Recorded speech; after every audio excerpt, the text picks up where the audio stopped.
Chapitre 3 du cours d'écologie de S3, il porte sur l'étude des facteurs hydriques. Donc c'est l'autre volet de l'étude du climat. Cette fois-ci, on va s'intéresser à l'eau atmosphérique. Alors tout d'abord, essayons de voir quel est l'état de l'eau dans l'atmosphère et la surface terrestre. Vous savez que l'eau, il est présente à la surface terrestre sous ces trois états. Un état gazeux, c'est l'état où l'eau est sous forme de vapeur d'eau, donc c'est un gaz. L'état liquide, où l'eau est liquide, donc c'est le cas quand il y a de la pluie, quand il y a du brouillard ou la rosée. Et le cas où l'eau est gelée, donc c'est de la glace, la neige, le givre, et la grêle, tbruri par exemple. Le passage entre ces différents états, ce sont des étapes qui peuvent aller dans les deux sens. Par exemple, de la vapeur d'eau vers l'état liquide, c'est ce qu'on appelle la condensation. Et le passage de l'état liquide à l'état vapeur, c'est la vaporisation, ou bien l'évaporation. Le passage de l'état gazeux à l'état glace, c'est la condensation solide, c'est-à-dire le passage direct de la vapeur d'eau à la glace. Et le cas de la glace qui passe à l'état gazeux, c'est la sublimation. Et bien sûr, le passage de l'état solide à l'état liquide, c'est la fusion. Et le passage de l'état liquide à l'état solide, c'est la solidification, c'est-à-dire quand l'eau va geler. Donc tout ce qui est en bleu, ça absorbe de l'énergie. Tout ce qui est en rouge, ça dégage de la chaleur ou bien de l'énergie. Par exemple, le passage de l'état liquide à l'état gazeux, il est accompagné, donc c'est l'évaporation, et il s'accompagne bien sûr par une absorption de l'énergie. C'est-à-dire pour faire évaporer de l'eau, il faut lui fournir de l'énergie pour qu'il puisse passer à l'état gazeux. Alors bien sûr, tous ces états de l'eau, ils sont réglés par la température, bien sûr, et bien sûr la pression de l'eau dans l'atmosphère. Et on peut avoir donc ces différents états. Au centre, vous avez à la température zéro, vous avez le point triple où vraiment on peut avoir le passage aussi bien de l'état glacé que l'état gazeux ou bien l'état liquide. Alors, à la surface terrestre, tous ces phénomènes se produisent donc en fonction de la nature du substrat. Sur les océans, par exemple, quand ils absorbent l'énergie solaire, il va y avoir de l'évaporation. La même chose sur le milieu terrestre, quand dans les lacs, dans les fleuves, ou bien sur les sols, avec la végétation, là encore, il y a de l'évaporation. Cette eau qui passe à l'état gazeux va aller dans l'atmosphère sous forme de vapeur d'eau. Lorsque les conditions le permettent, notamment la baisse de la température, ils vont se condenser, ils vont donner par la suite des précipitations, soit sous forme de neige, soit sous forme de pluie. Et l'eau, on va la retrouver après dans les ruisseaux, dans les nappes phréatiques, ou bien plus en profondeur dans les nappes d'eau souterraines. Donc voilà, ça c'est un exemple de cycle de l'eau dans ces différents états tels qu'on peut le constater à la surface terrestre. Alors tout d'abord, essayons de voir dans les détails qu'est-ce que c'est l'évaporation. L'évaporation, c'est le passage progressif de l'état liquide à l'état gazeux. C'est le phénomène le plus important pour les climats à la surface terrestre. Ce phénomène est donc une vaporisation progressive qui va avoir pour effet d'absorber de l'énergie. Donc il faut fournir de l'énergie qui vient du soleil notamment et qui s'accompagne notamment par une réduction de la température de l'environnement. C'est ce qui se passe chez nous-mêmes. Quand on a très chaud, qu'est-ce qui se passe? On va suer. On va avoir de la sueur qui sort. Et cette sueur, il emporte avec elle une partie de notre chaleur. Et ça permet au corps humain, par exemple, ou bien à tous les mammifères, de réguler leur température. Donc, l'évaporation, il s'accompagne toujours par un refroidissement ou bien une réduction de la température de l'environnement. Alors, les facteurs qui sont responsables de l'évaporation, tout d'abord la température de l'air. Il faut donc un apport d'énergie. Les radiations solaires, donc les zones aquatiques, les lacs, les océans, quand ils sont exposés aux rayons solaires, il va y avoir de l'évaporation. La nature de la surface, par exemple, la nature de la surface, telle que si vous voulez faire sécher votre linge, par exemple, eh ben, il faut l'étendre, il faut augmenter la surface de contact avec l'air et il va sécher plus vite que si vous le laissez plier. Le type de matériau imprégné, par exemple, la nature du matériel, vous avez le nylon, il sèche plus vite, par exemple, que la laine ou le coton. Donc ça, c'est juste pour vous donner un exemple. Le vent. Le vent, il favorise l'évaporation. Donc quand il y a du vent, il y a plus d'évaporation que lorsqu'il n'y a pas de vent. Parce que justement, l'air se renouvelle et il y a toujours de l'évaporation qui accompagne ce phénomène. Et enfin, l'humidité de l'air elle-même. C'est-à-dire de l'air sec, il va favoriser l'évaporation que de l'air qui est déjà chargé en humidité. Donc de l'air humide, il va y avoir moins d'évaporation que si vous avez de l'air sec. Alors quels sont les différents types et formes de l'évaporation? Alors dans la nature, il y a deux types d'évaporation. Tout d'abord, une première forme d'évaporation qu'on va appeler l'évaporation physique. C'est l'évaporation qui se produit sur toutes les surfaces aquatiques, les océans, les mers, et bien sûr toutes les surfaces qui contiennent de l'eau, même le sol. Quand le sol est mouillé, et quand il y a de la chaleur ou bien exposé aux températures élevées, il va y avoir de l'évaporation. C'est un phénomène qui est purement physique. Et aussi, vous avez un autre phénomène qui est une évapotranspiration physiologique cette fois-ci, qui est due au couvert végétal et aux plantes. Pourquoi? Parce que les plantes, ce n'est pas comme les animaux, ils ont un cœur, ils ont un système circulatoire, mais pour faire circuler la sève dans une plante, il faut créer un vide en haut de la plante, ce qu'on appelle le potentiel hydrique. Donc la plante, qu'est-ce qu'il va faire? Il va faire évaporer de l'eau au niveau de ses feuilles, et de cette façon, il va y avoir une demande d'eau qui vient. De cette façon, la plante va absorber de l'eau au niveau du sol et qui va être accompagnée par une absorption aussi des sels minéraux. C'est la sève brute qui va monter vers les feuilles. Une partie de l'eau va s'évaporer et la plante va utiliser les sels minéraux qu'elle a absorbés. Donc, ce processus pour faire circuler et la sève brute et la sève élaborée dans une plante, il faut qu'il y ait de l'évaporation. Alors, cette forme d'évaporation, on l'appelle une évapotranspiration. Évaporation parce que c'est un passage de l'état liquide à l'état gazeux de l'eau, et transpiration parce que c'est un organisme vivant. C'est un organisme vivant qui va provoquer cette évaporation et on va l'appeler de la transpiration. Donc on réunit les deux termes, évapotranspiration, pour désigner cette évaporation qui est causée par les plantes. Donc vous avez deux formes, l'évaporation physique et l'évapotranspiration qui est produite par les plantes, notamment les arbres dans les forêts. Alors, le phénomène inverse de l'évaporation, c'est la condensation. C'est un phénomène aussi physique de changement de l'état de l'eau, passage de l'état gazeux vers l'état liquide ou solide, ça dépend de la température. Le passage de l'état gazeux à l'état liquide est aussi appelé liquéfaction, c'est l'équivalent de condensation, mais on va plutôt utiliser le mot condensation. Alors, dans la nature, la condensation de la vapeur d'eau est une étape importante du cycle de l'eau, à l'origine notamment de la rosée. La rosée, c'est les petites gouttelettes d'eau qui se forment la nuit quand l'air est très humide et que la température baisse. On voit la formation de ces gouttelettes d'eau, c'est la condensation. C'est le cas quand on voit apparaître les nuages. Les nuages, c'est de toutes petites gouttes d'eau qui sont en suspension de l'air, ou bien quand il pleut. Donc là, c'est un phénomène de condensation. La neige, c'est plutôt une condensation solide, du passage de l'état gazeux à l'état solide, étant donné bien sûr quand les températures sont très basses.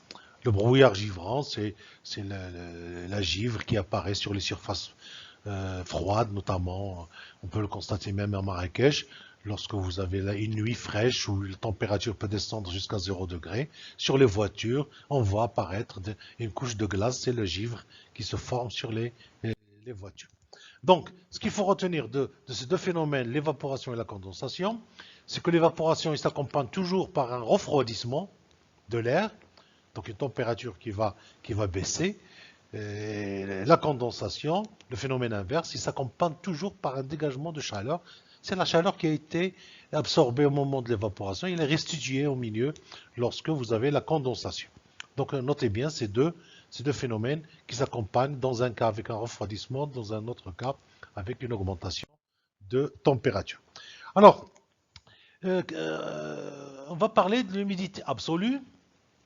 Alors l'humidité absolue, qu'est-ce que ça veut dire? C'est l'air humide, donc il contient de l'eau, l'état gazeux, et c'est la teneur en vapeur d'eau en fait, c'est la teneur de l'air en vapeur d'eau. on va la mesurer avec sa masse, c'est la masse d'eau qui est contenue dans un volume d'air, par exemple. Un mètre cube, il contient combien de grammes d'eau à l'état vapeur. Donc c'est le rapport entre la masse d'eau et le volume d'air, tel que vous pouvez le constater ici. Alors quand je parle, notez toujours ce petit curseur qui vous indique les choses où il faut attirer votre attention. Donc la formule, c'est l'humidité absolue, c'est le rapport entre la masse d'eau et le volume d'air, donc il s'exprime en grammes par mètre cube. L'humidité absolue, il est limité par la quantité maximale que le gaz peut absorber avant qu'il y ait saturation à la température de ceci. Qu'est-ce que ça veut dire? Ça veut dire qu'à une certaine température, l'air ne peut pas contenir indéfiniment de la vapeur d'eau. Il y a un moment où la vapeur d'eau, il va immédiatement se condenser, se transformer en eau liquide. C'est ce qu'on appelle la tension maximale ou critique. C'est-à-dire pour un volume d'air, on arrive à une certaine valeur au-delà de laquelle l'eau va se condenser. Et je vais vous donner des exemples. Donc, c'est ce qu'on appelle aussi la rosée. La température, quand elle baisse, elle va provoquer la condensation. Et c'est un phénomène qui se produit régulièrement dans l'air. Alors, pour illustrer ceci, on va voir ce tableau qui nous donne, pour chaque température, tout ce qui est en bleu en haut, quelle est la masse maximale de la vapeur d'eau que l'air peut contenir. C'est ce qu'on appelle aussi l'humidité saturante, ou bien l'humidité critique, c'est-à-dire au-delà de laquelle, hop, on passe de l'état vapeur à l'état liquide automatiquement. Donc à moins 40 degrés, on a 0,1 g, à moins 30 degrés, 0,34 g, à moins 20, 0,9 g, à moins 10 degrés, 2 g, 2, à 0 degré, 4 g 8, qui est le maximum que peut contenir l'air. À plus de 10 degrés, donc température positive, l'air peut contenir 9,4 g. À plus 20, 17,3 g. Et à plus 30, 30,4 g. Alors, qu'est-ce qu'on peut constater? On peut constater de ces données que l'air froid ne peut pas contenir beaucoup de vapeur d'eau. Immédiatement, il se transforme en glace. Par exemple, lorsque vous êtes à 30 degrés, le volume d'air, il peut contenir jusqu'à 30,4 degrés. Si je passe à 30,5 degrés, le 1 dixième de gramme que j'ai rajouté, il va se condenser. C'est le phénomène que vous avez chaque jour sur votre réfrigérateur. Lorsque on va se poser la question, d'où vient la glace qui se forme dans un réfrigérateur? En fait, c'est de l'eau qui était sous forme de vapeur, contenue dans l'air. Quand vous ouvrez votre réfrigérateur, il y a l'air ambiant qui entre dans le réfrigérateur. Quand vous fermez votre réfrigérateur, la température baisse, bien sûr, parce que c'est un réfrigérateur, et là-dedans, l'eau va se transformer de la vapeur d'eau à la glace. Et c'est comme ça que vous avez la glace qui se forme dans votre réfrigérateur. L'autre illustration de ce phénomène, c'est que l'hiver, quand il fait froid, et que vous soufflez sur une vitre, vous avez de la buée qui se forme. Cette buée, c'est de l'air chaud qui sort de nos poumons. Au contact de la vitre froide, il va se condenser. Il ne peut pas rester à l'état gazeux. Alors que dans nos poumons, il était à l'état de gazeux parce que nos poumons sont chauds et donc ils contiennent plus de... Il peut contenir beaucoup de l'eau à l'état vapeur d'eau. Donc c'est une question purement physique de relation entre la température. Alors là, vous avez cette courbe qui fait le lien, donc ce sont les valeurs que je vous avais données dans le tableau précédent. Et là, vous avez cette courbe qu'on appelle la courbe de saturation. Ici, l'eau, c'est l'air humide, l'eau est sous forme de vapeur. Ici, c'est l'eau sous forme d'eau, donc c'est le brouillard de l'eau. Ici, c'est température négative, au-delà de zéro, c'est le brouillard givrant ou bien la neige. Cette courbe, donc, on l'appelle la courbe de saturation de l'air, c'est-à-dire l'air, il est saturé, il ne peut plus contenir de la vapeur d'eau. On l'appelle aussi la courbe de condensation. C'est-à-dire que lorsqu'on a traversé cette courbe, qu'on vient d'ici vers ici, eh bien, l'eau va se condenser et se transformer en état liquide. On parle aussi de l'eau de rosée. La courbe de rosée, c'est-à-dire la courbe où va voir apparaître les gouttelettes d'eau de la rosée sur les surfaces froides, par exemple. Alors, on va parler aussi d'un autre terme, c'est l'humidité relative. Donc on a parlé de l'humidité absolue, c'est la quantité d'eau sous forme de vapeur contenue dans un volume d'air, c'est des grammes par mètre cube. L'humidité relative de l'air, c'est en fait le degré hygrométrique de l'air. Il est couramment appelé la tension de vapeur d'eau, ou bien la pression de vapeur saturante, c'est-à-dire le maximum, ou bien la tension de vapeur, c'est-à-dire quel est notre éloignement de l'état liquide de l'eau. Je vais vous expliquer ceci tout de suite. C'est le rapport entre l'humidité absolue à une température donnée par rapport à l'humidité saturante à une température. Par exemple, l'humidité relative, il nous renseigne en fait sur l'éloignement de l'état liquide. Alors en écologie, bien sûr, on travaille sur les êtres vivants, et la forme de l'eau qui est la plus intéressante, c'est la forme de l'état liquide de l'eau. Les êtres vivants, ils ont besoin de boire, les plantes, ils ont besoin d'absorber de l'eau pour pouvoir absorber les sels minéraux dans le sol. Donc c'est l'état liquide qui nous intéresse. L'état de vapeur, c'est un état de physique de l'eau dans l'atmosphère, mais il n'est pas très intéressant pour les organismes sous cet état. C'est plutôt au-delà du point de saturation ou bien au-delà du point de rosée qui nous intéresse. Alors, je reviens à cette courbe, toujours pour expliquer un petit peu comment se passent les choses. Ici, c'est la vapeur d'eau. Ici, au-delà de cette courbe rouge, c'est l'eau liquide. Et au-delà de température inférieure à 0 degré ici, l'eau est sous forme de glace. Je vais prendre un exemple avec un point ici. Il est à une température de 30 degrés, par exemple. Il contient 5 grammes de mètre cube d'humidité absolue, on le voit ici. L'humidité saturante à 30 degrés, c'est 30 grammes par mètre cube. C'est-à-dire que c'est le maximum, c'est de l'air chaud, il peut contenir jusqu'à 30 grammes par mètre cube. Eh bien, l'humidité relative, c'est le rapport entre l'humidité absolue à la température actuelle par rapport à l'humidité saturante, c'est-à-dire le maximum. Et bien dans notre cas, ce point A, ou bien de l'air pendant le jour, on a pris un exemple pendant le jour, la température à 30 degrés, et bien l'humidité relative, elle est 17%. Pourquoi? Parce que ce point, comme vous pouvez le voir, il est très loin de la courbe de saturation. C'est sur ce point que je vous marque avec le curseur, qui est l'état de l'eau à cette température. Donc il faut que l'humidité augmente jusqu'à ce point pour avoir de l'eau. Alors, avec les mêmes caractéristiques, qu'est-ce qui se passe pendant la nuit? La nuit, le jour il a fait 30 degrés, la nuit, la température est tombée à 0 degré. Il fait froid. Vous avez toujours la même humidité de l'air. Mais à 0 degré, l'humidité saturante, il est à peu près de 5 grammes par mètre cube. Et on a de l'air qui contient 5 grammes. Si je fais le rapport entre l'humidité absolue à la température 0 degré et l'humidité saturante à la température 0 degré, c'est 5 sur 5.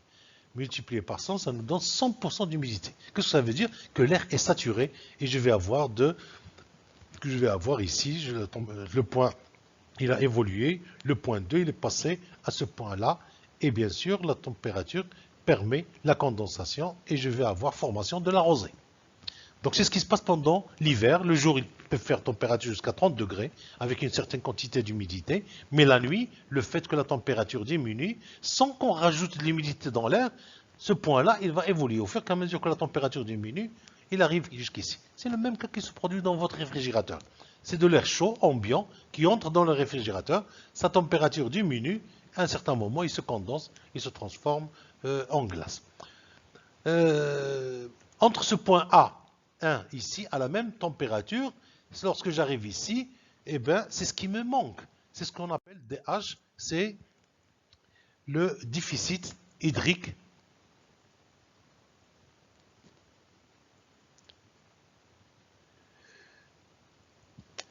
Alors maintenant, on va passer comment se forment les précipitations, ou bien les pluies. Je reviens toujours avec ce schéma qui va nous accompagner pendant un moment. Ici, c'est la vapeur d'eau, l'eau liquide. Voilà le cycle de l'eau. Il y a évaporation, condensation dans l'air. Quand l'air chaud monte jusqu'à des couches de l'air froide en haut, il va se condenser. Ici, il est poussé par le vent. Il va donner de la pluie à ce niveau-là. Donc, on passe de l'état 1. Je le mets ici sur le schéma. C'est de l'eau gazeuse à cette température. On a cette humidité. Pour obtenir de l'eau liquide, qu'est-ce qu'il faut? Deux choses. Soit je rajoute de l'humidité, donc j'augmente l'humidité. Ce point 1, je le fais évoluer dans ce sens. Quand il tombe sur la courbe rouge, il va se condenser. Ou bien, je fais baisser la température. Donc soit j'augmente l'humidité, donc je rajoute de l'humidité absolue dans l'air, soit je fais diminuer la température, ou bien les deux à la fois. Et c'est ce qui se produit généralement dans la nature, donc augmentation, et en même temps j'ai une température qui baisse. Et le résultat, c'est que je vais passer à l'état 2 et l'état 3. Et voilà, le point 1, il évolue, condensation, passage, formation de rosée, formation des nuages ici, et hop, de l'eau. Et quand il est très important, il va tomber sous forme de pluie. C'est comme ça que la pluie se forme dans l'atmosphère. Alors, la genèse de la pluie, donc il passe par ces différentes étapes. Premièrement, vous avez des petites gouttelettes en suspension dans l'air. Ils sont petites, ils ont un diamètre compris entre 10 et 25 microns. Avec cette dimension, ils ne peuvent pas tomber. Ils restent en suspension. Ils sont transportés par l'air. Ils ne peuvent pas tomber. Ils restent en suspension. C'est le cas quand vous voyez des nuages. Il ne pleut pas, mais vous avez des nuages. Ça veut dire que l'eau, il est formée, il s'est condensé, mais il est encore très léger. Lorsqu'il va y avoir agglomération de ces gouttelettes, ils vont se lier les unes aux autres. À un moment, ils vont former des gouttelettes plus grosses. Et quand ils formeront des gouttelettes plus grosses, ils vont pouvoir chuter. Et c'est ce qui se produit lorsque le diamètre de ces gouttelettes est égal ou supérieur à 0,5 mm, c'est-à-dire un demi-millimètre. Lorsqu'on atteint cette dimension, l'eau ne peut plus rester dans l'atmosphère, il est trop lourde et il tombe. C'est comme ça que se forment les pluies dans l'atmosphère. Donc, condensation avec de l'air chaud qui va se refroidir dans l'atmosphère, ça forme des petites gouttelettes très légères, puis après agglomération et finalement chute vers le sol et c'est comme ça que la pluie se forme.